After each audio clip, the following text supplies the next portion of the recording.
నగరంలోని స్థానిక వేదాయపాలెం నందు గల గుర్రం బాబయ్య కళ్యాణ మండపం నందు సీమాంధ్ర సంక్షేమ సంఘం యువజన విభాగం రాష్ట్ర అధ్యక్షుడు లీలాకృష్ణ యాదవ్ ఆధ్వర్యంలో శ్రీకృష్ణ జన్మాష్టమి సందర్భంగా భారీ వేడుకలు నిర్వహించారు. ఈ కార్యక్రమానికి ముఖ్య అతిథిగా నెల్లూరు రూరల్ నియోజకవర్గం తెలుగుదేశం పార్టీ నాయకుడు కోటంరెడ్డి గిరిధర్ రెడ్డి ముఖ్య అతిథిగా పాల్గొన్నారు. ఈ సందర్భంగా నెల్లూరు నగరానికి చెందిన పలు విద్యా సంస్థల విద్యార్థులు, ప్రభుత్వ విద్యా సంస్థల బాలబాలికలు సాంస్కృతిక కార్యక్రమాలు నిర్వహించారు. అలాగే శ్రీకృష్ణుడి వేషధారణలో కలువిందు చేశారు. నెల్లూరు నగరానికి చెందిన వివిధ సాంస్కృతిక సంస్థల ప్రతినిధులు తమ కళా నైపుణ్యాలను ప్రదర్శించారు. తదనంతరం కోటంరెడ్డి గిరిధర్ రెడ్డి సీమాంధ్ర బీసీ సంక్షేమ సంఘం వ్యవస్థాపక అధ్యక్షుడు ఉల్లిపాయల శంకరయ్య చేతుల మీదుగా బహుమతి ప్రదాన కార్యక్రమం నిర్వహించారు. ఈ కార్యక్రమంలో చిన్నారులు శ్రీకృష్ణుని వేషధారణలో రాధా గోపికల వేషధారణ అలరించారు. ఈ కార్యక్రమానికి పట్టణ ప్రజలు విశేషంగా హాజరయ్యారు.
పాఠశాలలు, ప్రభుత్వ పాఠశాలలు, ప్రైవేట్ పాఠశాలలు, అదేవిధంగా ప్రభుత్వ హాస్టళ్ళు, ప్రైవేట్ హాస్టల్ చెందిన విద్యార్థులు, అదేవిధంగా డ్యాన్స్ అకాడమీ విద్యార్థులు, కోలాటం, అదేవిధంగా చిన్ని కృష్ణులు, అదేవిధంగా సామాన్య ప్రజలు, భక్తులు అందరూ వేల సంఖ్యలో ఈరోజు పాల్గొని ఈ యొక్క కార్యక్రమాన్ని జయప్రదం చేసి ఆ యొక్క శ్రీకృష్ణ మహాత్ముడి యొక్క ఆశీస్సులు తీసుకున్నారు.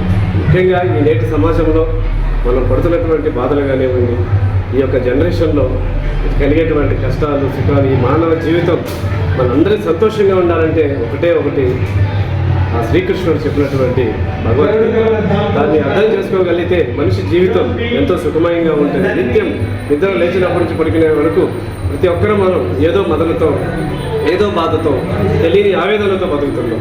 వీటన్నిటికీ పక్కన పెట్టి ప్రశాంతమైన జీవితం కొనసాగించాలంటే ఆ శ్రీకృష్ణుడిని మనం ఆశయంగా తీసుకున్న శ్రీకృష్ణుడు చెప్పినటువంటి భగవద్గీతని మనం పాటిస్తూ జీవితాలందరూ సుఖమయంగా ఉండాలి.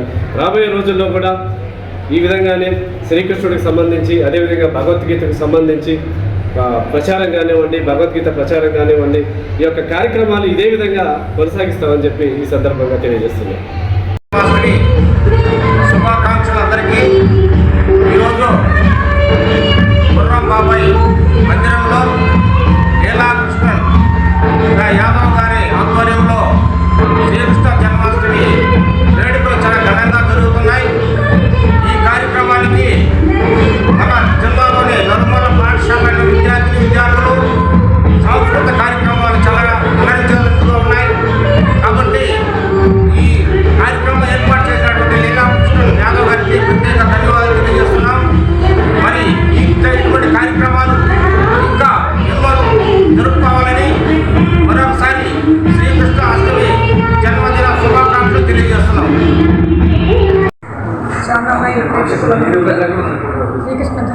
శుభాకాంక్షలు. గుర్రం బాబయ్య కళ్యాణ మండపంలో జరిగే జన్మాష్టమి వేడుకలకు మా పాఠశాలను ఆహ్వానించినందుకు లీలాకృష్ణ వెంకటరావు గారికి ప్రత్యేక ధన్యవాదములు. ఈరోజు మా పిల్లలు కూడా ఇక్కడ ఈ కార్యక్రమంలో భాగస్వాములు కావడం మాకెంతో ఆనందంగా ఉంది. కృష్ణుడు అంటే పిల్లలకి చాలా ఇష్టం. కృష్ణుడు జగద్గురువు, కృష్ణం వందే జగద్గురు. ఆయన రాముడు మానవుడిగా పుట్టి కష్టాలు పడితే శ్రీకృష్ణుడు భగవంతుడిగానే పుట్టి ఆ కష్టాలన్నింటినీ దాటుకుని మనం ఎలా నిలబడాలో నేర్పాడు. ఈ ప్రపంచానికే భగవద్గీతను పరిచయం చేసిన జగద్గురువు శ్రీకృష్ణ పరమాత్ముడు. ఆ శ్రీకృష్ణ తత్వాన్ని మనందరం అర్థం చేసుకుని పిల్లల్లో ఇప్పటి నుంచే టచ్ మీ నాట్ అంటే ప్రేమలోనే ఉంటూ దానికి డిటాచ్మెంట్గా కూడా ఉండాలా, దేనికి అడిక్ట్లు కాకుండా ఉండాలా అని ఆ కృష్ణ తత్వాన్ని